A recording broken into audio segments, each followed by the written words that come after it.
It is getting crazy right here with this roof situation in the insurance companies, right? So we all know that the newer part of Weston was built between like 1996 and the 2002. That was the last build. Roofs 20 years old are giving me a lot of headache. So I wanted to tell you, my sellers wanted to sell their house, right? So the question was like, should I replace my roof before selling the house? And as you all know, I always tell everyone, do not spend any money, nothing, not even a penny, before we talk. I hate people spending money on things that they don't have to spend the money. Something that you won't get the return on your investment is not worth it.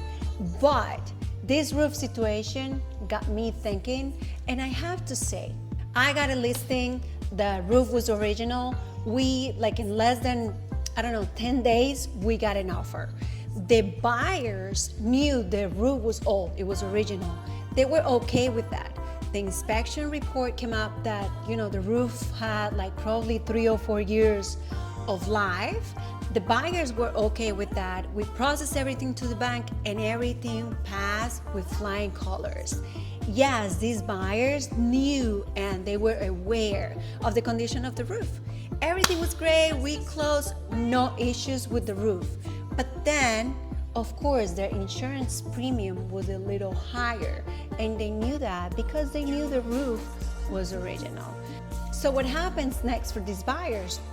In 10 years, they will have to do an inspection with the insurance company, and the insurance company will decide if the insurance premium will be higher or if they need to replace the roof. Whatever the case might be, they will decide later what to do with that insurance company and the premium that they will have to pay in the future.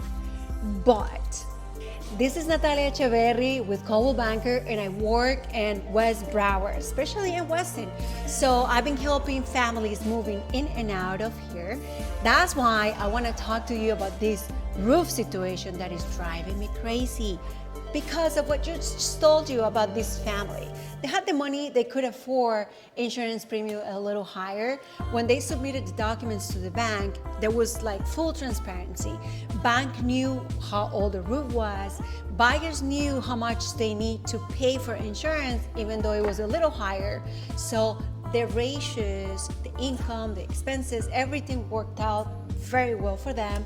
We were able to close, 25 days closing, everything was perfect.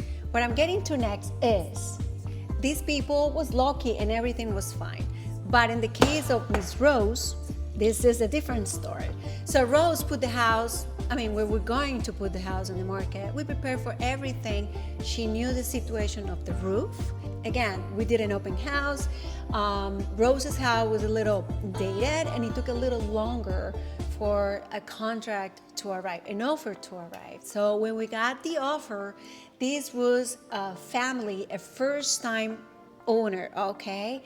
Of course, full disclosure, we did like full transparency. We told them the roof was original. Inspection came.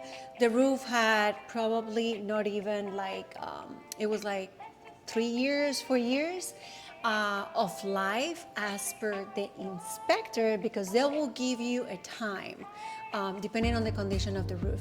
Rose's house was good and she did some maintenance to the roof. She was always keeping it like nice and neat, all that.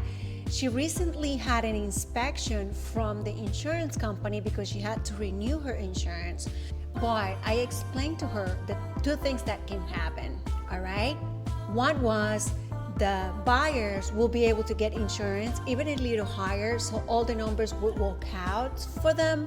Or the worst case scenario is that at the end, the insurance will be so high that the buyers could not afford those extra, $400, $500, because, the bank will consider income and expenses, and the expenses will be higher than their income, so they will say no to insurance. And if you're buying a house with a mortgage, it is required for you to have insurance. Not only insurance, but the insurance with the number of the, let's say, deductibles and the things that the bank wants and requires.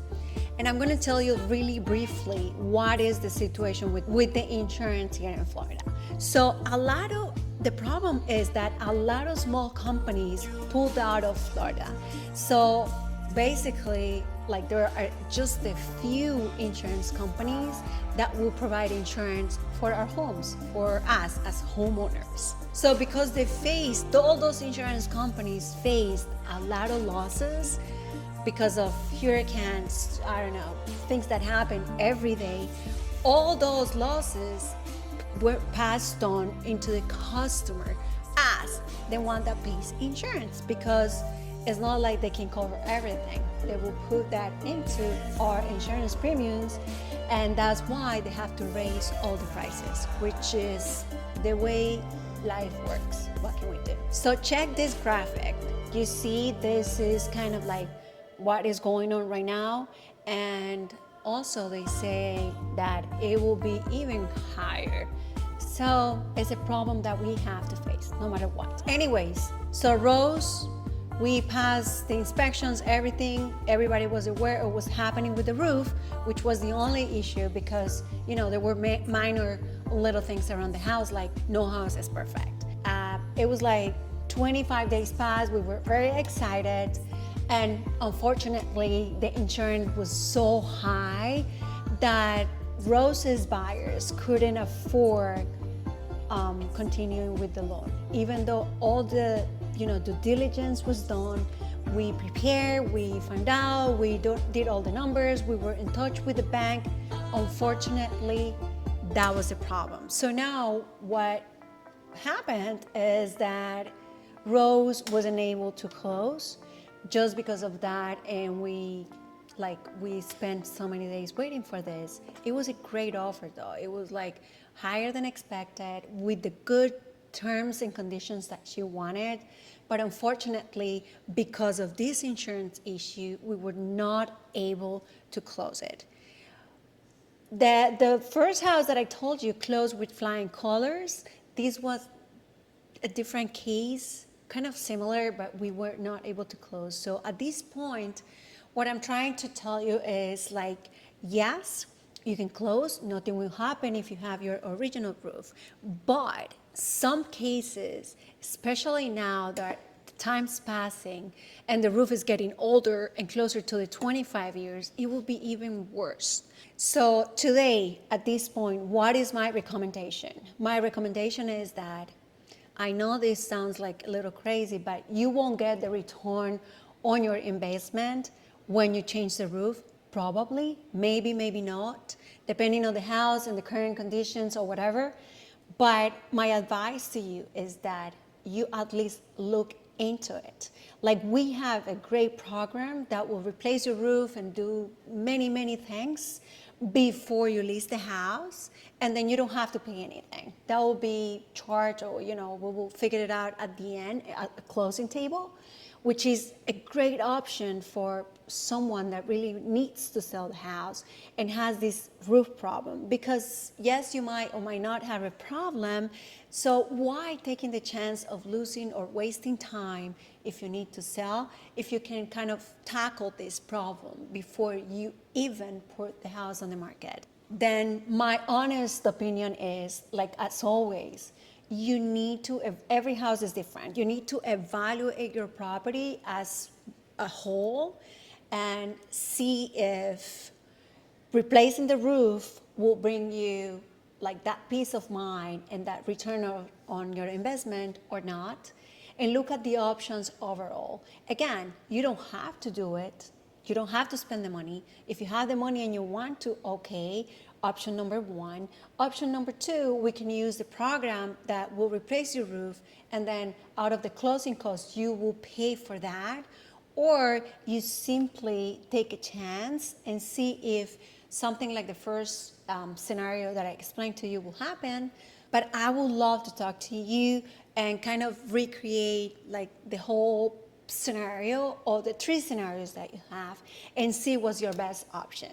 Again, thank you so much for being here. I really appreciate you. Please leave your comments in the description. We can talk. Tell me what you think, and I'll be here next week.